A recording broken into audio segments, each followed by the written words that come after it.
Buonasera a tutti, io voglio innanzitutto ringraziare Legambiente, l'Osservatorio Ambiente e Legalità e Libera per essere qui questa sera a Caorle e per aver insieme a noi deciso di darci una mano tutti insieme nel cercare di fare un'analisi approfondita di quel che sta succedendo, in particolare a partire da quel che succede a Caorle, allargando poi però il campo di visuale al territorio della costa, del Veneto orientale, e per capire anche se ci sono delle dinamiche particolari che vanno comprese e fino in fondo. Io personalmente da questa vicenda, avendo da un mese più, quasi un mese e mezzo,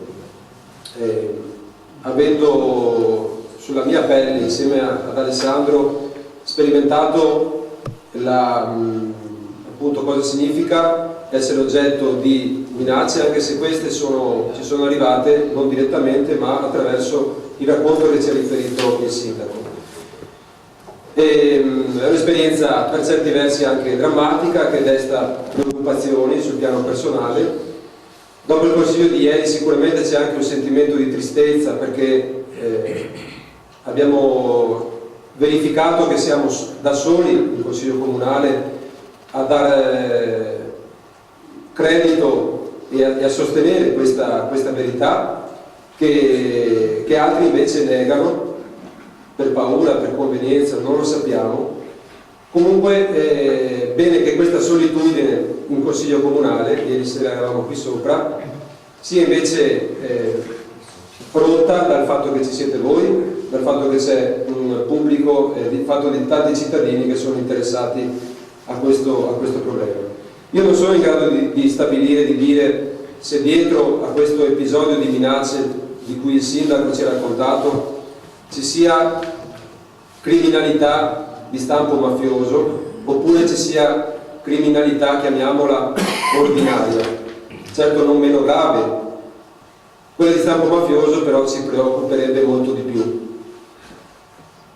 Per certo però ho capito una cosa da questa esperienza, che Caorle, il nostro paese, la nostra città, è indifesa rispetto a questo tipo di minacce, rispetto a questo tipo di pressioni e infiltrazioni.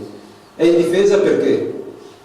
Perché abbiamo verificato che quello che dovrebbe essere il primo baluardo difensivo, ovvero l'istituzione comunale e il suo capo, cioè il sindaco, di fronte a queste minacce ad un certo punto ha optato per la scelta di negare, per la scelta di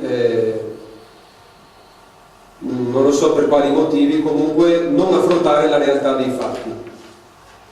E questo è un fatto indicativo ed è molto preoccupante, perché significa che qualora vi fossero, se già non ci siano, infiltrazioni di tipo mafioso, a Caorle queste infiltrazioni non troverebbero resistenze robuste nelle istituzioni comunali.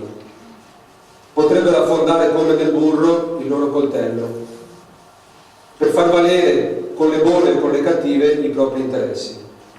E questo è un dato di fatto, ahimè, preoccupante. Mi fermo qua e vi ringrazio.